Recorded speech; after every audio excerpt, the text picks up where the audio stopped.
Getting the kids dressed, the house cleaned, dinner made, being a parent is a lot of work, so any little bit of help can make a huge difference. And that's why we're starting a new segment with Karen Swanson, and it is called Moms in the Morning. And that's right, we'll be talking about all sorts of things. We'll be talking about things that matter to you as a parent, whether it's finding the best play groups, fun and free things to do around town, or dealing with issues like childhood obesity. And today, we're talking about how to save money and make sure your baby is eating healthy by making their food at home. I met with Tara Verma at Whole Foods, who teaches a class on making your own baby food.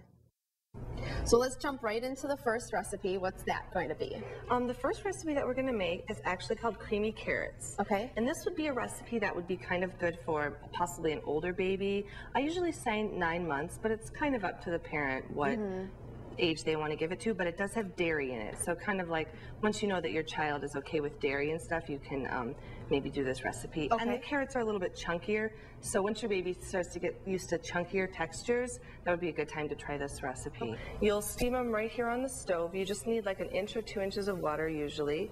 And then for carrots, it's about usually 10 to 12 minutes for about 1 cup or 2 cups of carrots with 1 inch or 2 inches of water. Okay. You can kind of test them with a knife, and they'll be really soft, so you'll know that it's okay to puree them. You'll stick them in the food processor for this recipe, and you'll puree them first. And then for this recipe, the next thing that you add is actually 1 cup of whole milk ricotta cheese. Okay. And that is actually very, very, very good for your baby. And why would someone decide to start making baby food like this? You can make recipes that you couldn't possibly find in a jar. And if you're making this for baby food, you would probably use breast milk or formula, whatever your baby is on. You can save a lot of money by making your own food.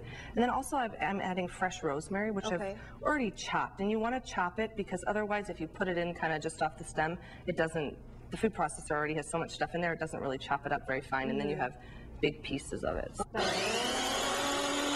And then from there, you transfer it into some trays or ice cube trays or whatever you have available? You can find these at stores that are specifically for baby food making and that have lids and stuff, or you can just buy regular ice cube trays at any, you know, home store. Can we try it too? Yeah, absolutely. Nice and fresh, I think.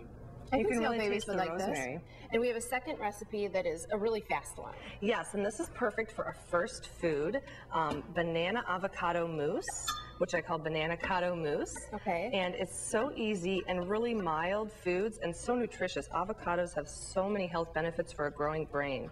It's simply 1 avocado to 1 banana, and then you'll want to add a little milk, and for a baby you'll probably use breast milk or formula. A little splash like that? Yep, and you can add more if you think it needs it.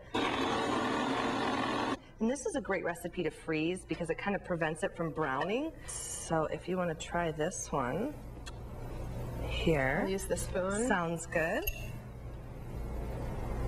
Scrumptious. Yeah, it's really good. And you can blend it a lot finer too for whatever is good for your baby. So. All right, well thank you so much for being with us today. Thanks a lot.